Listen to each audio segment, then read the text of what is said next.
with our students. That's the principal reason to move lectures to the internet, is it frees up, or it can free up class sort of time. All right, so that's the first thing, electronic lectures. It's a little bit difficult to do it to get started, but it basically just, you can use PowerPoint or anything like that and get into electronic lectures. All right, well, that's the first thing. That's the first thing that I wanted to show you, a little bit of an unusual use of course software, sorts of things. Again, remember, we're going to get to some a little bit easier and straightforward kinds of things in a few minutes. The second thing I want to talk about very briefly is an attempt to integrate web course software like TWEN, Blackboard, or any WebCT or anything like that, to try to integrate it into the live class experience. And let me show you, let me switch over here and show you about that. And some of you probably went to one of the sessions the other day about how to get people to use classes and stuff like that. And this is, of course, a discussion. This is a discussion of an electronic discussion. A lot of you have used these kinds of things. I get monumental amounts of participation because I require participation.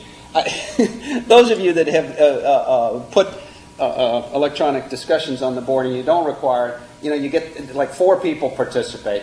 And as you know, if you've paid any attention, it's the same 4 dorky people that raise their hands in class all the time. I mean, it's the same people. You just want to punch them. But as soon as you require and give credit, as soon as you give credit for participation, then everybody participates. So you can have these kinds of things like that. The discussion board, and that's the thing. The problem is with all of this, and Lexis has, and I think TWEN has also, they have a chat function where you can have a kind of a live sort of discussion. The problem with that is, at least at the present time, it's purely electronic. You can have these great electronic discussions, and anybody that's done it, at least mandated it, knows what a wonderful, wonderful facility it is. You get much more discussion electronically than you ever do in a live class. But the problem is, you can't run it in a live class.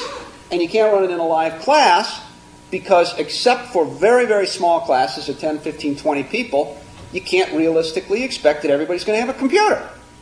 Now, some of the schools maybe have classrooms, but realistically and for the foreseeable future, anytime you have a class with more than 30, 40, 50 people, you're not going to have everybody has a computer in the class itself. So all of this functionality, this electronic functionality, really can't be used in the live class. Now, you could play a CALI exercise and people could kind of watch it and this, that, and the other. You could do it that way, but there's not really any interaction electronically in the live class. And that's been a big, big problem, and it will be a big problem until such time as we have large classrooms where everybody has a station.